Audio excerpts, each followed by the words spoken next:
Thank you for joining us tonight. I'm Kimberly Hunt.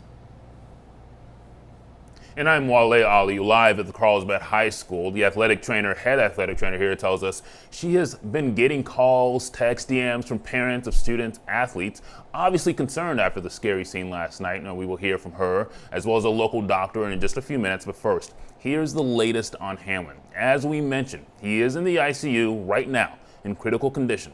The Buffalo Bills said today he suffered cardiac arrest when he collapsed. His heartbeat was restored on the field. The focus remains on Hamlin, of course. The game between the Bills and the Cincinnati Bengals will not be rescheduled for this week. Tonight, we are hearing from the family of Eric Paredes. The Steel Canyon wrestler died unexpectedly in 2009 when he was just a sophomore. As ABC 10 News reporter Steve Smith tells us, since Eric's death, his family has embarked on a mission to save a life so no other parent has to go through the experience of losing a child. Just because your child looks healthy from the outside, it doesn't necessarily mean that they are heart healthy. And Rena Paredes-Greason learned that firsthand when her 15-year-old son Eric died from sudden cardiac arrest. I was with him at home, and I stepped out to go to a doctor's appointment, and Eric's dad came home 20 minutes later and found that Eric had collapsed on our kitchen floor. Eric actually died that day. So in 2010, the Eric Paredes Save a Life Foundation was formed, where heart screenings are provided to kids ages 12 to 25 in order to detect any heart abnormalities. We do EKG, or an electrocardiogram, where that electrocardiogram is seen or reviewed by a cardiologist. If it's a normal EKG, they move into the next step, which is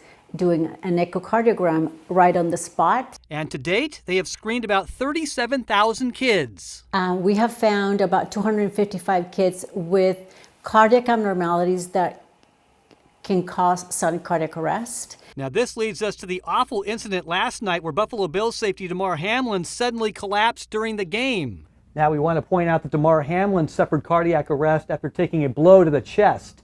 He may or may not have had a pre-existing heart condition. We don't know the details yet. When somebody suddenly collapses, and you have to act quickly. The only tool that will restore the heart is the AED, which is exactly what happened last night. I'm Steve Smith, ABC 10 News.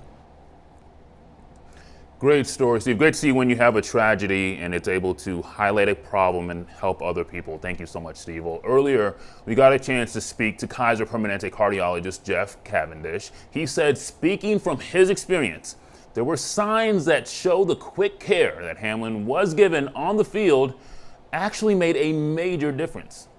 And then apparently the ambulance was waiting for his mom to get down there. So that was a sign to me that things were stable. They had a heartbeat back.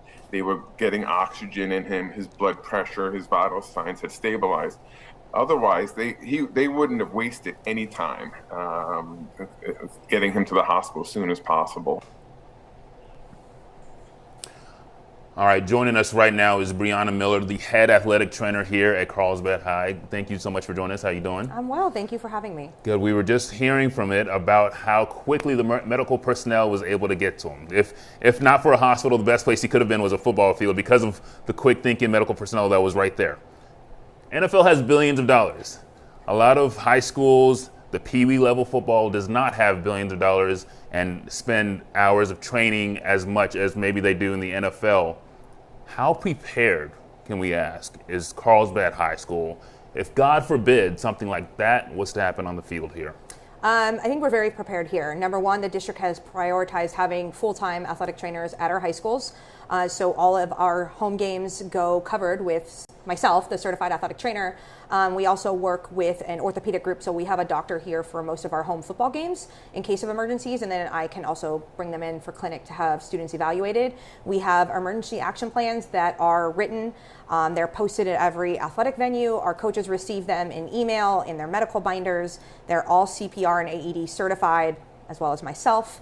My students, I have sports med students that are also CPR and AED certified, so I feel that we could be prepared for a situation like that. We also practice those emergency action plans to make sure that we're ready to go. God forbid it happens in that instance. As you saw them react, within 10 seconds they were already caring for him, and so we would want to do the same for our athletes here. And how often are you guys having to put those practices into action here? I've had a few emergent situations. Fortunately, nothing that's cardiac based, but ones that are still very, very vital to saving, an athlete's limb, let alone an athlete's life when it comes to C-spine or head injuries. But we still practice them weekly so we can be prepared, because you never know when it's going to happen. And you told me the text messages, the DMs, everybody was talking about what we saw in the game yesterday. Based off of what we saw on national TV, are parents thinking about pulling their kids out of football? This conversation has been going on for years, of course. Can something like this be the linchpin to make a parent say, you know what, that's enough, we're not doing this anymore? I definitely think it could worry any parent. The injury itself was such a huge shock, and this is happening to a pro. So imagine being at the high school or the PB level, and having to see your child go through that. So there are parents who are questioning it, but they're also questioning, are my kids safe in any sport that they play? And is there medical coverage in every venue that they play at any level as well? Brianna Millard, thank you so much for speaking with us, helping us just to make sense of what we saw yesterday. It was so hard to watch, but we do thank you for helping us just kind of make sense, putting it into perspective. Kim, we're going to send it back to you in the studio. All right. Thank you, Wale.